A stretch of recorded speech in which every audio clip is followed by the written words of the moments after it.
Alla jsemmilkom u jilqakom mal-edizzjoni ta' din il-ġimgħa ta' Tiġrijiet Biss.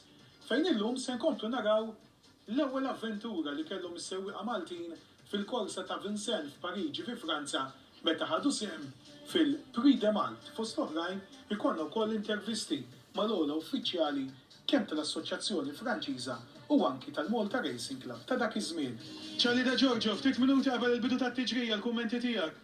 Issa ħadu tat-tiġrija, issa naraw x'insibu matriw. Charles Camilleri, l-kummenti tiegħek qabel it-tiġrija?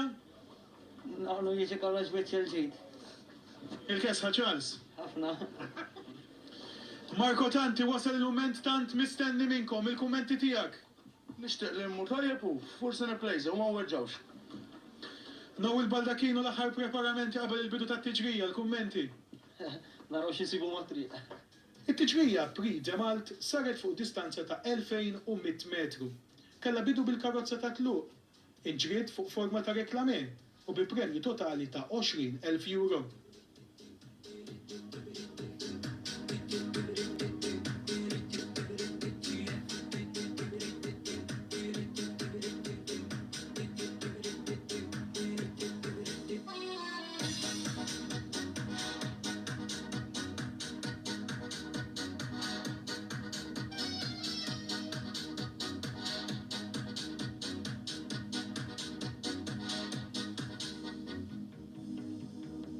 Je ne sais pas ce qui se passe. Mais je sais pourquoi on m'appelle Mademoiselle Pas de Chance. Tu m'as promis, tu m'as promis, tu m'as promis, tu es foutu.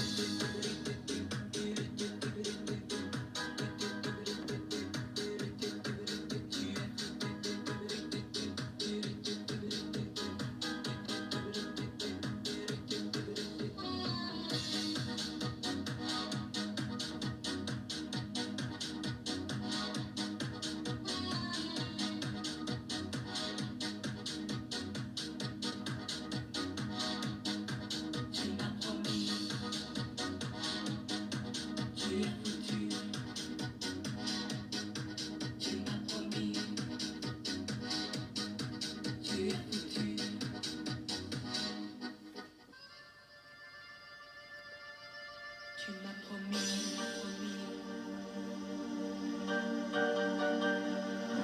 Wasal biex tibda hawnhekk il-Prix de Malte fuq distanza ta' 2100 metru. Kif tistgħu tosservaw il-bidu qed ikun wieħed bil-karozza ta' tluq 18 ikunu l-parteċipanti f'din it-tiġrija b'ħamsa minnhom Charles Camilleri, Charles De Giorgio, Noel Baldacchino, Andrew Paci u Marco Tanti ikunu rappreżentanti Maltin f'din it-tiġrija.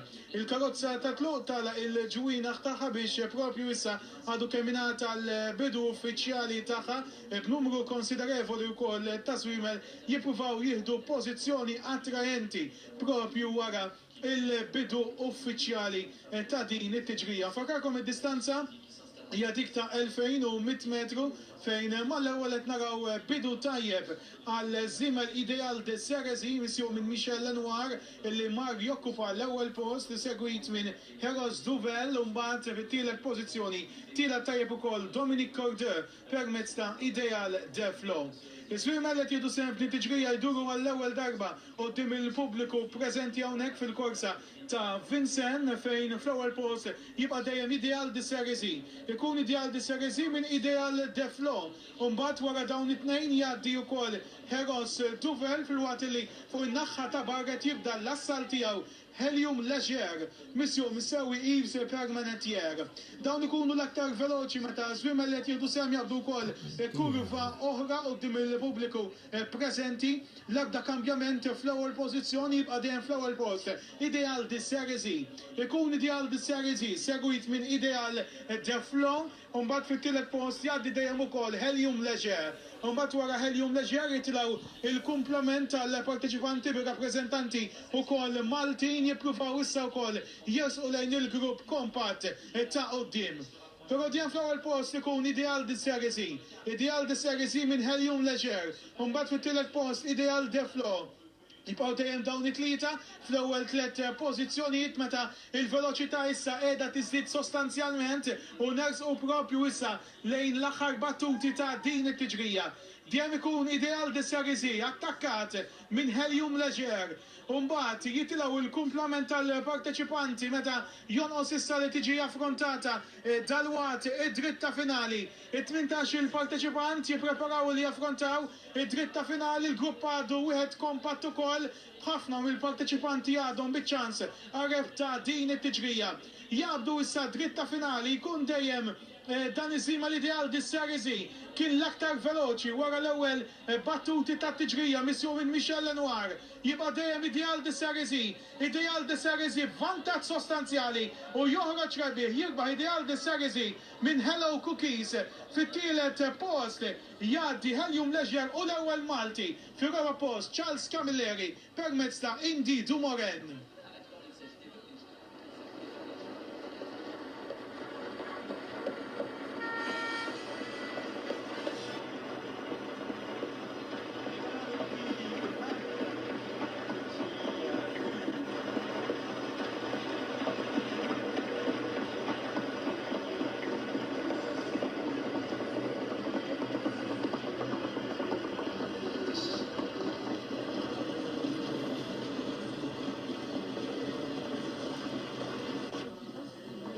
Marko Tanti, tiġrija diffiċli derċar li il-numru minn naħa ta' wara affettwa lek xi ftit il-prestazzjoni ta' Siemel. Ejwa, tluq kien veloċi, kelli naqabad l-ewwel biċċa barra, u mbagħad is-saħħa tiegħu ma komplitx kien. Tiegħek dwar it-tiġrija. Inti ma ħeltu u jien ukoll. Charles Camilleri wirja pożittiva ferm f'din it-tiġrija li nixilek tippjazza ma' l-ewwel Siemel Charles. Il-kummenti tiegħek dwar sprint fenomenali fi dritta finali. Kelli numru ħafna ħażin, ma stajtx inkun mal-ewwel ħamsa. U bqajt nieħu ċans għall-aħħar. Charles, nasib dan kien id-debut tiegħek hawnhekk fil-korsa ta' Vincennes. Debut feliċi wkoll. Esperjenza tajba s-soq barra minn pajjiżek. U ma ġerreja professjonali. Nifraħlek Charles u nirringrazzjak. Thank you. Fit-tmiem it-tiġrija saret ukoll il-premjazzjoni fejn is-sewwieq rebbieħ Michel Lenoir ġie premjat mid-direttur tekniku tas-soċjetà Franċiża is-Sur Jacques Chartier u mis-Sinjuri Fenech u De Bono mill-Malta Racing Club. Ġiet imfaħra wkoll il-wirja ta' Charles Camilleri li temm l-aħjar sewwieq Malti fir-raba' post. L-uffiċjali Maltin ferħu lil Lenoir ta' dan is-suċċess u lis-sewwieq Malti li rappreżenta bl-aħjar mod lil pajjiżna. Mela wara li segwejna wkoll il-premjazzjoni minn naħa ta' Sur Jacques Chartier, uffiċjal ta' Société du Cheval Français fil-preżenza wkoll ta' Sur George Fenech, Chairman, u Sur Anthony De Bono, Segretarju Ġenerali tal-Malta Racing Club. Ingħaqdu magħna wkoll biex ituna il-kummenti tagħhom. Mr. Chartier, first of all, on behalf of the Maltese contingent present here in Vincennes, we thank you for organizing such a memorable event for the Maltese people, an event that is also another step in the right direction in the healthy relationships that exist between the Malta Racing Association and Société du Cheval Français. Yes, we hope that the links between the Maltese and the French drivers and owners are going to be very strong, because there is a long tradition in Malta concerning trotting racing organization with a lot of French trotters, and we thought that it was very important for us to thank the Maltese people for the choice he made with the French trotters, and it's the reason why we organize today such an event, and we hope that every Maltese member of the delegation will be very happy of this day. Mr. Chartier, also your opinion, your general opinion about the Prix de Malte as a race in itself. Yes, I think that it's the first time that we have a participation of Maltese drivers in the Prix de Malte. I think that it is the beginning of a long tradition, and every year we will do it again. And it was a pleasant race. and we saw very good Maltese drivers racing in that race. Thanks very much, Mr. Chartier. Sur George Fenech, il-chairman tal-Malta Racing Club. Sur Fenech, ħidma kontinwa kien hawn hawnhekk u anke f'Malta fl-aħħar ġimgħat illi naħseb l-organizzazzjoni ta' din it-tiġrija ħallit ukoll il-frott mixtieq. Qabel xejn nixtieq nirringrazzja l-soċjetà Franċiża għall-ospità li jagħtuna hawnhekk, però aktar minn ospità għall-għajnuna li tituna. Bis-saħħa tas-soċjetà Franċiża dis-sena kellna sponsor ta' 50,000 euro, għas-sena d-dieħla ġiġa konfermaw li ħajtuna ħajżidu at least 15 to 20% fil-sponsor li jtuna u b'daqsik ċejnuna aktar fil-attività tagħna Malta. Barra minn hekk illum ħossni onorat ħafna li ninsab hawnhekk bil-membri tal-kumitat miegħi Vincent għal tħossok gbur li jint Malti għamilna figura tajba. Xufiera tagħna kemm ma tawhomx forsi swieber mixtieqa ninsab sodisfatt ħafna. Il-prestazzjoni ta' Charles Camilleri kienet waħda tajba fer pjazzament mal-ewwel erba' wkoll. Ħafna, fil-fatt De Giorgio apparentement għandu kun ġimgħa xinara qabel, però Camilleri għamel prestazzjoni tajba ħafna, tikkonsidra kollox għażima li kellu f'idejh. Inti qed tifhimni u forsi ħafna mit-telestatuturi jifhmuna minnu direttar. Ġifieri kollox fuq kollox iżjumel li kellhom, naħseb kollha, però għamel aktar minnhom. Prost, pubblikament. Sur Fenech wara l-attività tal-lum il-Malta Racing Club ħares il-qudiem. Pjanijiet tal-futur, futur immedjat? Illum naħseb għamilna wieħed mill-aktar meetings serji kemm inna niżistu bħala kunsill. Fil-fatt sta kif konna fuq tlabnihom xi għajnuna, nisperaw li s-sena d-dieħla nkunu f'pożizzjoni nistgħu ndaħlu il-dope system f'Malta, doping, ħajajnuna u għeduna li ħajajnuna u bil-kuraġġ li jaċċjanunna u fl-istess ħin ħajpruvaw jgħinuna wkoll forsi meta u jaċċejna hawnhekk ġifier ma ddeċidejna xejn u m'għandna xejn fil-pipeline, però it's about time naħseb li nikkonsidraw li konna stand fejn nistgħu il-pubbliku ġenerali jieħu gost aktar jara t-tiġrijiet lokali. Xtaqt ukoll nieħu l-kumenti ta' Sur Tony De Bono, il-Segretarju Ġenerali tal-Malta Racing Club illi fl-aħħar ġimgħat kien il-persuna tista' tgħid diretta kontinwa bil-kuntatti tiegħu direttament ma' uffiċjali Franċiżi pa' Sinjuri Benoit Fabrega, Guillaume Mopa illi komplew jibnu dawn it-tip ta' taħdidi tawwek biex seta' tiġi organizzata din il-ġurnata speċjali fil-korsa ta' Vincent. Sur De Bono, wara tant ħidma kuljum tista' tgħid fl-uffiċċji tal-Malta Racing Club fil-Marsa waslet il-ġurnata tant mistennija, ġurnata wkoll ġiet organizzata b'suċċess anke bil-kontribut tal-Klabb Malti.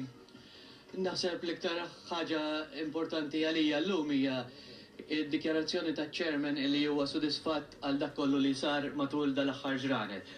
Imma forsi iktar milli s-sodisfazzjoni tiegħi għal-chairman imuru koll anke l-messaġġ dirett illi ġie mont il-President tas soċjetà Franċiża illi qal din hija l-bidu ta' xi ħaġa li ħatibqa' għal dejjem u naħseb illi dak li xtaqna jsir sar għaliex issa di se tkun definittivament fil-kalendarju tagħna għal dejjem. U kien l-opportunità naħodha wkoll illi nirringrazzja għal dawk kollha għalkemm inti għamilt xi ftit tal-eloġju ma' naċċerta lill-poplu Malti li jien ma' milċej speċjali ħlief illi x-xogħol sar kollu minn nies li qegħdin imdawrin ġewwa l-Malta Racing Club bil-Kunsill, imma speċjalment il-dawk l-owners, il-ġerreja, d-dilettanti illi llum qegħdin magħna hawnhekk kontingent kbir illi żgur illi ħarġuna tawna sodisfazzjon kbir u mill-kummenti li smajt minn is-soċjetà daw se jibqgħu jagħmlu lilna kontinwament. Is-Sur Fenech diġà tkellem Sur De Bono dwar il-pjanijiet u l-kuntatti li hemm bejn il-Malta Racing Club u s-Société du Cheval Français. Però naħseb illi barra dawn il-pjanijiet il-Klabb Malti qed iħares ukoll lejn pjanijiet oħra futuri. Jo importanti li qal il-chairman fuq l-affarijiet tad doping u affarijiet oħra. Ġifieri aħna qegħdin nollu l-livell tagħna għal dak li huwa Ewropej. Ġifieri s-sistema Ewropea aħna rridu ndaħluha sew. U allura b'dana anke il-livell ta' kif qal iċ-chairman stess li rridu il-post nagħmluh iktar adattat, il-post irid inkambru, allura dak huwa lejm tagħna fil-futur immedjat. U nispera illi kif għamilna dwar, kif għamilna l-proġetti l-oħra, laqal iċ-chairman li sa jsir jekk nassigurak li dak ħajsir. Sur De Bono, Sur Fenek, Mr. Chartier, thanks very much again for your comments. Andrew Patch u Noel Balda kienu jinaqdu maħna u koll issa waqt il-premjazzjoni li saret fil-korsa ta' Vincent. Ma kenniex iċ-ċans inkellmuhom qabel minħabba l-impenji li kellhom propju fit-tmiem it-tiġrija. Però naqdu issa wkoll magħna Andrew tiġrija diffiċli deret sa mill-ewwel battuti tagħha, però intom il-ħamsa bħala sewwieqa tajtu l-100% tagħkom biex takkwistaw riżultat pożittiv. Provajna minn kollox bħala performance ta' Zwiemel. Dan għal-Malti ma kienet xejn speċjali ġifieri. Il-favorite rebaħ, il-favorite assolut, kulħadd seta' jaħseb ġifieri. Imma kienet esperjenza dejjem l-issu qawwek. Noel, ma nafx jekk xi żid xi ħaġa wkoll ma li qed jgħid Andrew, kif rajt it-tiġrija minn naħa tiegħek? Tiegħek kien ħafna diffikultus, kien nervuż. Tiegħek fil-fatt. U ma morċ ħażin la ma jwaġġaħat, mur tajjeb dejjem. Prezenti wkoll fil-korsa ta' Vincent għal dan l-avveniment kellna żewġ diretturi fih dan il-Kunsill tal-Malta Racing Club, is-Sinjuri Charles Borg u Charles Farrugia. Charles, kelkom l-okkażjoni wkoll kif diġà ċenna anki chairman illi tiddiskutu il-futur u l-andament tal-tiġrid ġewwa Malta, però b'mod ġenerali wkoll din iż-żjara kemm kienet ta' benefiċċju għad-dilettanti Maltin ukoll. Żjara naħseb kienet ħafna hija sabiħa. Hemm bżonn ikun iktar f'dawn il-programmi ta' tiġrijiet, ħalli l-Maltin iktar jkollhom ċansijiet iktar jmorru professionals il-qoddim, u hemm bżonn nista' minn hawnhekk imorru wkoll mill-Iżvediżi kampjonati bħal dawn ukoll. Ħalli iktar immorru Malta tmur iktar il-qoddim. Kif rajt it-tiġrija b'mod ġenerali, ċal? Tiġrija kienet sabiħa, kienet tajba. ċali il-ġerarja kollha għamlu l-progress u ċali daħal ir-raba għamel nara progress iktar mill-oħrajn. Tajjeb dejja wkoll Charles Farrugia, Charles Borg diġà ċenna hemm bżonn li jsiru l-kuntatti ma' pajjiż ieħor l-Iżvezja, Charles. Ma nkunux qed ngħidu l-ebda ħaġa differenti jekk ngħidu li Charles Farrugia huwa wieħed minn dawk il-Maltin li għandu kuntatt dirett, kuntatti tajbin ġewwa l-Iżvezja. Huwa daqstant impossibbli li norganizzaw xi ħaġa simili anki mal-Iżvediżi, Charles. Ma naħseb li hija impossibbli, ġifieri diġà saru tat-tip ta' fuq skala iktar żgħira bħala amateurs, u ma naħsibx li jkun diffiċli li jkun hemm dan it-tip ta' ġemellaġġ ngħidlu jiena li dak li jkun jista' jibdel anke bħalma ġġa bdilna fi frar meta ġew dawk il-grupp ta' l-aqwa skważi, l-aqwa siġġerjeri kien hemm ġol Iżvezja kienet naħseb waħda mill-aktar avvenimenti tajbin. Li nara pożittiv hija illi diġà qed nistabilixxu kuntatt anke mal-Franċiżi li kienet daqsxejn diffiċli qabel, kienet iktar faċli mal-Iżvediżi anke minħabba l-lingwa, imma mal-Franċiżi issa qed jidher li qed ikun hemm dan it-tip ta' arranġamenti fejn qed isibu għajnuna kbira minn żewġ uffiċjali ta' din l-assoċjazzjoni u naħseb li ma jkunx għaqli illi opportunit bħal dawn nkunu nitilfuhom. Ġifieri diġà tagħna għajnuna kbira Franċiżi anke bħal marajna dal-aħħar bl-sponsors diretti tagħhom u issa qed naħdem jiena flimkien mal-klabb kollu biex nippruvaw nagħmlu l-istess ħaġa mal-Iżvediżi. Fit-tmiem il-programm ta' tiġrijiet u wara ritorn fil-lukanda Kirjat Prestige ġiet organizzata ikla għadunur pajjiżna fir-ristorant l-Atelier Renault fit-triq meraviljuża tax-Champs Élysées u li kienet imżejna b'mod spettakolari għall-festi tal-miliet. Id-diskussjoni dwar l-iżvolġiment ta' tiġrija Prix de Malte ma naqsitx bejn dawk preżenti bl-uffiċjali Franċiżi Fabrega u Mopa jiddiskutu mad-dilettanti lokali kif tista' tissaħħaħ aktar ir-relazzjoni bejn iż-żewġ assoċjazzjonijiet. Id-dilettanti Maltin baqgħu impressjonati mis-servizz mogħti lilhom waqt din is-serata u ħadd ma xtaq iħalli din iż-żona ta' Pariġi wara nofs il-lejl. Alla volja kulħadd kien iħossu xi ftit jien. Il-ħadd 12 ta' Diċembru kien jum ieħor impenjattiv ferm għal kontingent Malti u sa kmieni filgħodu kulħadd kien diġà sab postu fuq il-coach provduta mill-Assoċjazzjoni Franċiża għal żjara fiċ-ċentru tat-taħriġ ta' Grosbois fiż-żona ta' Boissy-Saint-Léger. F'temperatura ta' 2 gradi taħt iż-żero, iż-żjara ta' sewwieqa u l-kontingent Malti tkomplit il-ħadd filgħodu. Fi żjara wkoll fiċ-ċentru tat-taħriġ ta' Grosbois fiż-żona ta Boissy Saint-Léger fil-periferija tal-belt kapitali Franċiża. ċentru tat-taħriġ għaż-żwiemel ta' trott li tista' tikkunsidrah ukoll lejra ta' kull dilettant. Anke minħabba l-fatt li hawnhekk wieħed isib l-aqwa faċilitajiet f'dak li huwa taħriġ ta' żwiemel. Warajja u fl-isfond tiegħi tistgħu taraw il-korsa prinċipali tat-taħriġ li wieħed isib ġewwa Grosbois, korsa li tintuża għat-taħriġ ta' żwiemel kuljum b'mod partikolari dawk li jkunu se jiġru fil-korsa ta' Vincennes u fuq kollox anki fl-aħħar snin dan iċ-ċentru ħadd ċertu wkoll importanza anki minħabba li hawnhekk jiġu ppreparati żwiemel ta' età żgħira u jagħmlu dik li ngħidula l-ġirja ta' kwalifika tagħhom żwiemel speċjalment ta' sentejn u ta' 3 snin qabel ma jkunu jistgħu jieħdu sehem fit-tiġrijiet normali fil-koros madwar il-pajjiż. Hawnhekk fuq inizjattiva tas-Soċjetà Franċiża u fuq intervent personali tas Sur Benoît Fabrega ġie organizzat irkant ta' 12 il-żiemel Franċiż.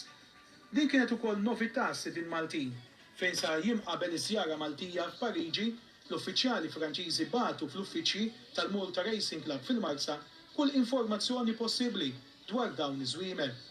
Tinqenet mhux ftit biex is-sidin Maltin isiru jafu żwiemel għall-beħ ferm aktar qabel il-wasla tagħhom fi Grosbois. Is-sidin Maltin setgħu jaraw iż-żwiemel għall-beħ mhux biss fl-istalin, iżda anki waqt sessjoni ta' taħriġ fl-istess korsa ta' Grosbois. Barra dan, is-Société du Cheval Français fornit is-servizz ta' interpretu mill-Awtorità Maltija tat-Turiżmu fi Franza u anki veterinarju espert, Dr. Nuli, li ċertifika l-kundizzjoni tas-saħħa ta' kull żiemel. Din il-preżenza tal-veterinarju faħret ferm is-sidin Maltin u wkoll kienet ċempju ta' serjetà li bija taħdem l-Assoċjazzjoni Franċiża. Kollox inbijaw 5 żwiemel li ftit tal-jiem oħra narawhom ukoll jiġru fi gżiritna. Dawn huma Ikos, Indigo, Hamounage de Bray, Haras Fayen u Grec Dom. Kull sit Malti li xtara żiemel minn Grosbois iffirma kuntratt u nagħta informazzjoni mingħand is-sit Franċiż dwar l-armar u t-taħriġ mextieq. Il-ħin verament itir u wara żjara ta' 4 sigħat fi Grosbois, il-grupp Malti jivvjaġġa lejn il-korsa ta' Vincennes biex isegwi laqgħa oħra ta' tiġrijiet ta' trott u jieħu sehem fikla organizzata fir-ristorant Prestige għadunu is-sidin Maltin li xtraw żwiemel dakinhar filgħodu. I think it's a full success. It has been a real pleasure for us to welcome a complete delegation from Malta, including professionals of trotting and also the responsibles of the Malta Racing Club. It was a pleasure to welcome them for 2 days of racing here at Vincennes and to have this special weekend dedicated to Malta.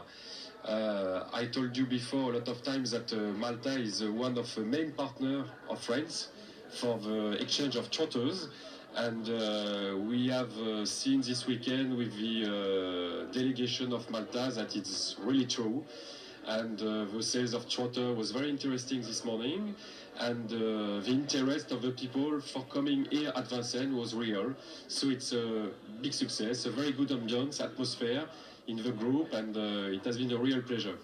I think that we are very happy of this first organization because yesterday, first of all, we have the Maltese driver who finished 4th in the Prix de Malte. It's a very good result in Paris-Vincennes. And the trainer, Mr. Philippe Doja, told me the trainer, Mr. Camilleri, is a very good trainer. And he wants to come, Mr. Doja, in Malta to meet Mr. Camilleri. And after that, this morning it was the sales, and it's a good result because we have 5 horses who sold. So I think it's a good result, and I hope that all the owner of this horse gonna have a lot of success in Malta because it will be a good promotion for our operation. Kull bidu fi ħitmim tiegħu u 2-13 ta' Diċembru il-grupp Malti ritorna lura pajjiżna. Sodisfatt minn din il-mawra u esperjenza ġdida fil-belt kapitali Franċiża. U bl-immaġini fl-isfond ta' żiemel Jacques de Belouet, Franċiż li se jkun ukoll wieħed mill-protagonisti ta' tiġrija famuża Prix d'Amérique ta' xahar id-dieħel li ġu fit-tmiem dan id-dokumentarju minn hawnhekk mill-korsa ta' Vincennes. Minna ħatija jiniħu l-opportunità biex nirringrazzja lilkom tal-attenzjoni, nirringrazzja wkoll il-daw kollha li kienu warajna biex stajna ntellaw dan id-dokumentarju minn hawnhekk minn Franza. B'mod partikolari id-dirigenti tal-Malta Racing Club għal kull kooperazzjoni, id-dirigenti wkoll speċjalment tal-Assoċjazzjoni ta' Tiġrijiet fi Franza, Société du Cheval Français, l-sponsors kollha li enuna finanzjarjament u fl-aħħar iżda mhux lanqas lill-kameramen li kienaw miegħi fi Franza Leslie Gallia, il-kap ta' Tasima Sport Peter Kossaj u Chief Executive tal-PBS is-Sur Andrew Bsajla. Għal darbohra kien itvella jirringrazzjakom tal-attenzjoni u jselmilkom.